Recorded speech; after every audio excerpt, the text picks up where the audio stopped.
హైవర్స్ ఎలా స్టార్ట్ చేయాలో కూడా అర్థం కావట్లేదు. వాలంటీర్లకి న్యాయం చేస్తామని ఎన్నికలకు ముందు చెప్పారు. ఎన్నికలు అయిపోయినాయి, రిజల్ట్ వచ్చింది, కూటమి గెలిచింది.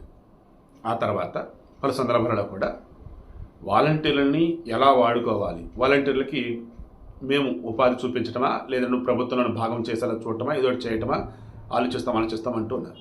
ఈరోజు మంత్రి డోలా వీరాంజనేయ స్వామి శాసనమండలిలో మాట్లాడుతూ అసలు వాలంటీర్ అనే వాళ్ళే లేరు.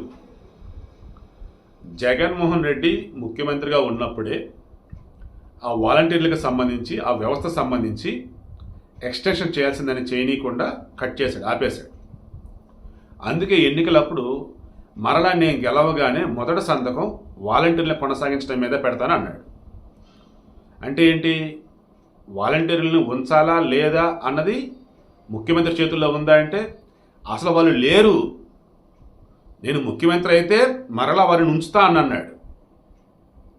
అందుకే వారి చేత ముందుగానే రాజీనామా చేయించారు కొంతమంది చేత, ఇంకొంతమంది ఉన్న వాళ్ళకి వచ్చేసి ఈ ప్రభుత్వం వేతనాలు ఇస్తూ ఇది హడావుడి చేశారు. ఇప్పుడు ఈరోజు ఈయన అంటుంది ఏంటంటే అసలు వ్యవస్థే లేనటువంటి వాలంటీర్లకు సంబంధించి దానికంటే కొన్ని రూల్స్ రెగ్యులేషన్స్ అసలు ఏమీ లేని దానికి సంబంధించి మేము ఎలా కొనసాగించాలి, వారికి ఇక మేము చేయగలిగేది ఏదైనా ఉంది అంటే నిరుద్యోగులకు సంబంధించి మేము ఏదైతే చేద్దాం అనుకుంటున్నాం మంచిగా, ఇంకా ఆ వేళ వాళ్ళు చేయడం తప్ప వేరే చేసేది ఏమీ లేదు. సో ఇండైరెక్ట్గా డైరెక్ట్గా ఓపెన్గా ఏమన్నారు, వాలంటీర్ అనే వాళ్ళని కొనసాగించేది లేదు, అసలు వాలంటీర్లు అనే వాళ్ళే లేరు, అసలు వాలంటీర్ వ్యవస్థ లేదు అన్నారు.